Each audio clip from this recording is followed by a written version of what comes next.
Hello and welcome to today's episode of The Artist Loft. I am your host Heather Whitty and we are here today with the wonderful and talented Lee Littlefield. Hello Lee, thanks for coming on today. Thank you for having me. So I hear that you are the organ player at our local Egyptian theater. I am. Would you like to tell us a little bit about the Egyptian? Sure. I grew up going to the Egyptian. I went with my parents as a young kid, and then in junior high I got to go to the matinees. And I was always fascinated with this form in front of the stage that I remember was under a green drape. And about the time I got into high school, and I had been having piano lessons all my life, there was a fellow in town named Jack Coxon who played that organ now and again, and through connections and whatever, he invited me to sit down and try it out. Well, I was hooked immediately and went on to college and studied pipe organ. And when I eventually moved back to Coos Bay to teach school, I resumed my little love affair with that pipe organ at the Egyptian, and have been playing it ever since. What's special about the organ at the Egyptian? It's a 10-rank Wurlitzer that was actually made and built for the Egyptian in 1925 and installed in 3 weeks. It came out in 50 crates on the train from Tonawanda, New York, and it's still there and it still works. And it's the only one in Oregon that's in its original installation. So it's rather amazing. It's 92 years old and plays just like it did 92 years ago. So what exactly is a pipe organ?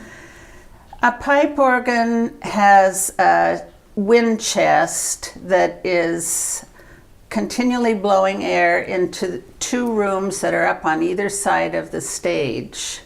A lot of people ask me if the sound comes out of the speakers, but it comes out of actually pipes, wooden and metal pipes that are up in those 2 chambers. And the organ has 10 different ranks, they call it, which is 10 different sounds.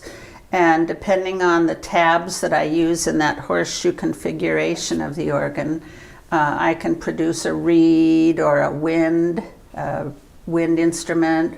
There are live percussion instruments up in the chambers that with proper tabs you can play drums and marimbas and xylophones. It's a one-man orchestra.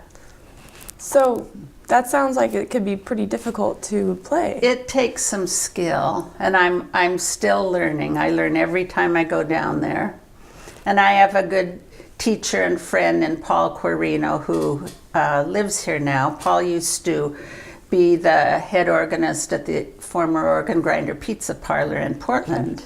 And Paul has taken upon it himself to take care of this organ for us. And he actually, in his younger life, was a Wurlitzer organ concert artist and traveled for the Wurlitzer company. So we have a jewel down here watching over this organ in the Egyptian.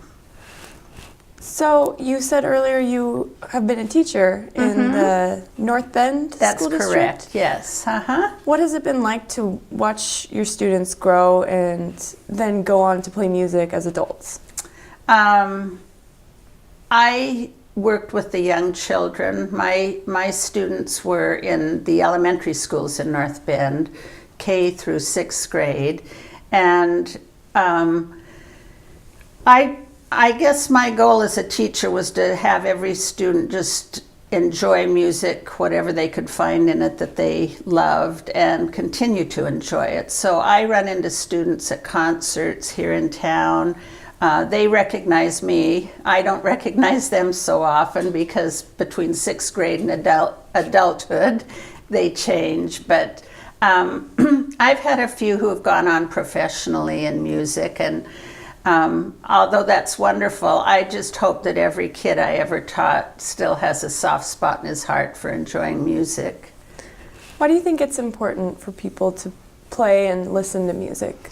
It's a wonderful outlet, and there are so many forces coming at us, that we can't control. But our music we can play, we can listen to, and for myself, if I get high-strung and worried about something, I need to just sit down at the piano and I can start playing, and it immediately relaxes me. And other times you can be engaged just as heavily and strongly as you want in a musical listening or performance, and it's very fulfilling. And music is a language everybody can speak. There's something for everybody in the musical world. Excellent. Well, it's been wonderful talking to you today. We're going to do something a little bit different for your performance piece. I was hoping we could head on down to the Egyptian and have you play that pipe organ for us. I'd love to do that. Excellent. Thank you, Lee. Thank you.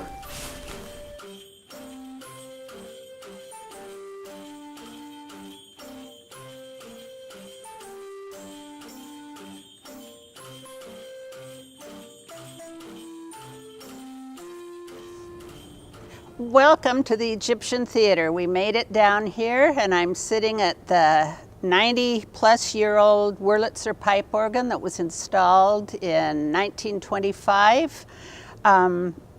It's a 10-rank organ this is the console here, and I can control all the sounds the organ makes as I play it. Many people think the music comes out of the speakers, the black speakers on either side of the stage, but in reality they come out of two big rooms on either side of the stage, up near the ceiling. They call them pipe chambers, and we have the main chamber to my left, and behind me we have the solo chamber, and in each of these rooms are about 780 pipes and instruments that produce what they call a Wurlitzer orchestra. After a bit, I'll play you a tune, and I'll use some bells. You'll hear me using bells, and then I will whip into the organ. So this horseshoe that you see shape, all these are called stops or tabs. And they have reed instruments, brass instruments, flutes, clarinets, just about everything you can think of in a regular band or orchestra, as well as vibrato, and I have snare drums and bells and chimes. So I'm going to turn around and I'll start my song. This is Manhattan from the Great American Songbook.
you.